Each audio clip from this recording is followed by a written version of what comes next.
Hello there everyone and welcome to another edition of Lydia's Crafty Corner with me, Lydia, in my little crafty corner. So today we are going to be creating our very own painted backgrounds with the new gouache from Altenew. They are very pretty yet really easy to do. So to start with, I'm going to be taking some watercolor paper. I have the 9x12 pad from Altenew, and all I've done is I've just cut these down into 4 1/4 by 5.5, so I have two panels to work on to two different cards. What I'm going to do then is I am actually going to mask off a half an inch, around all of the sides of each of the panels, so we have that beautiful white edge, so it kind of looks like a print while we are finished. I did use the Satin masking tape from Altenew to do that. I then have a palette that I've popped. I am going to be using the new gouache from Altenew. So this is the Strolling through New York set. And I'm going to be using two colours for the background first. So I'm using quite a bit of the Prussian blue and then a little bit of that misty teal, and I've just mixed those together. I have added a little bit of water into this to make the paint a little bit more malleable and to make it spread kind of more evenly. You can leave it really thick if you want to, but if you do want to add some water, it's great for doing that as well. The more water you do add, the less opaque the paint will be. So it's completely up to you where you want to go with that. So I'm just using a wide brush just to add that onto the masked out panels. I'm then going to create a green, so I am using the Lagoon green, which is so very pretty. A little bit of the pistachio green as well, and then I wanted to darken that up a little bit, so I'm just using the Prussian blue. And what I'm going to do is I'm just going to mix the colours together. In the end, the colours all did just mix up into one point, but I did have two nicely mixed colours at this point. What I'm going to do then is I'm going to take the smallest of the brushes from the Altenew paint brushes, and this is the number 1 of the detailed set, and I'm just using that to create some little fine lines on my background, and these are going to be the start of the branches for both of the lemons and also the orange backgrounds that we're going to create. So I'm just using the really thin brush and just painting on randomly a couple of different branches. And I did want them kind of looking the same, so I did kind of copy one onto the other. Once I was happy with the amount of branches, I'm then going to go ahead and just draw on some leaves. So these leaves are really, really easy. You can practice them like I did onto a piece of scrap paper over to the side. And all you're doing is you're creating one kind of C shape and then another C shape. So it's an oval but with pointy ends.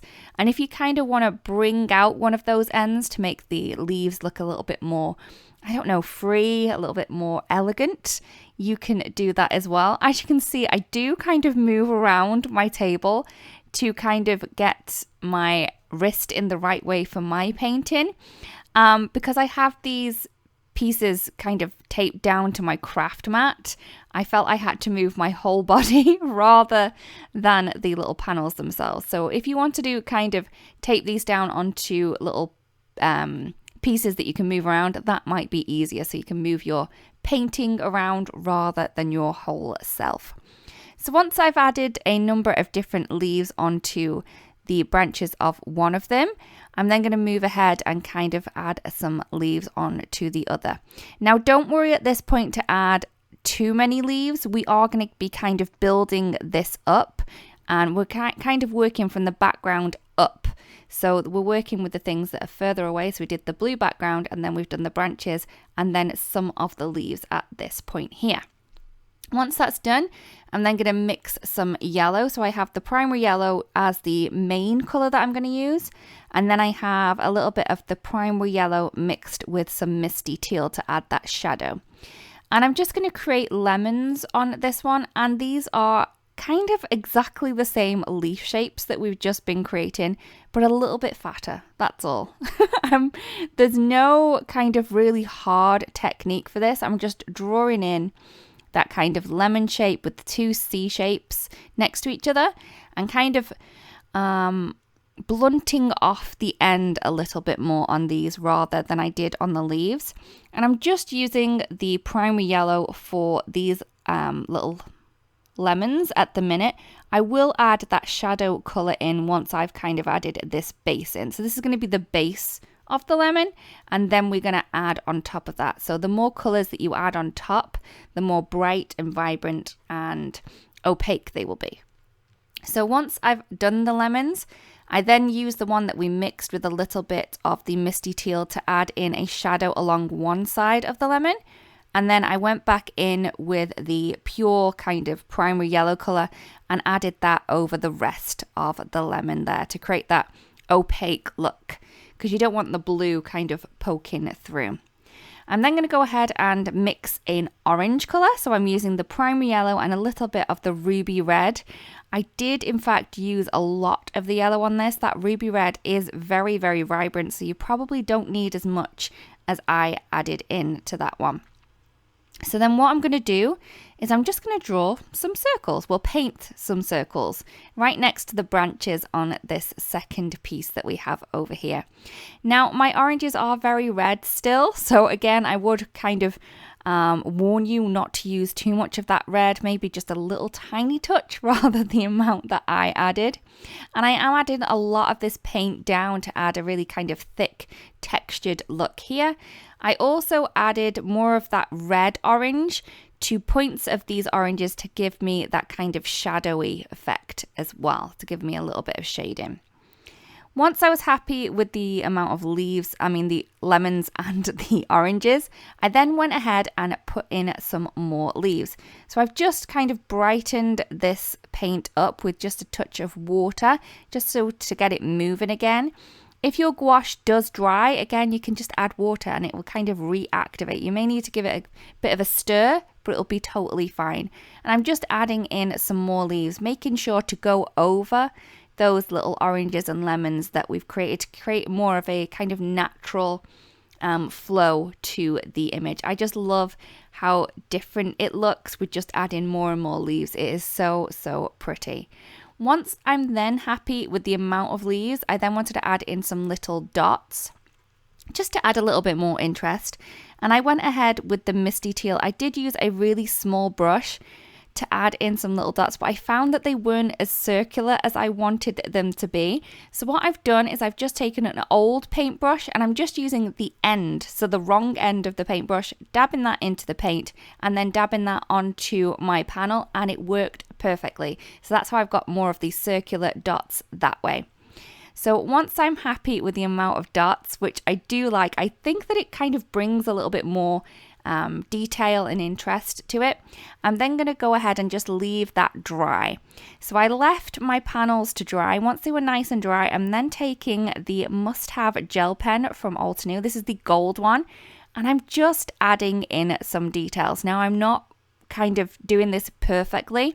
We're just doodling in the shapes that we have on the little painting just with this marker, and it didn't take me too long. I do find with doodling, the quicker you do it, the better it looks. So I'm just adding in some really simple lines, just following the lines of the painting to give me that detail. So once I had done all the little lemon ones on this one here, I do go ahead and I do the orange ones too. It doesn't take that long, but I do think that the little shine and the interest that it adds, it really does add a lot to the piece. You could do this in silver if you wanted to, or you could even do black lines, which would give you more of a bold look.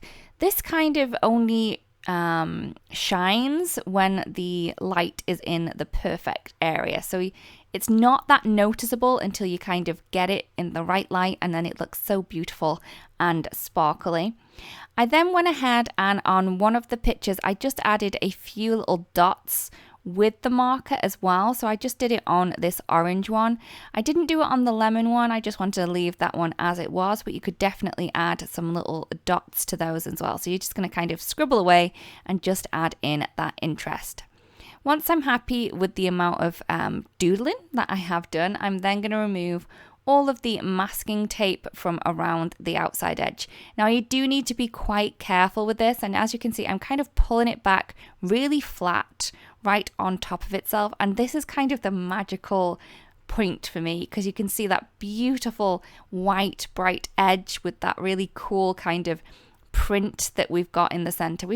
If you wanted to, you could definitely just put these in a frame and you've created your own pictures, which is very, very cool. But we are going to make these into cards. So all I'm going to need for that is some sentiment. So I'm going to be doing this onto some black cardstock, and I'm using the Sentiment Strips 2 stamp set from Altenew. I've just popped those both onto a little block, inked them up using some of the embossing ink from Altenew, and I'm just going to heat set that with the rose gold embossing powder from Altenew to bring that gold in from the doodling that we've done on the prints.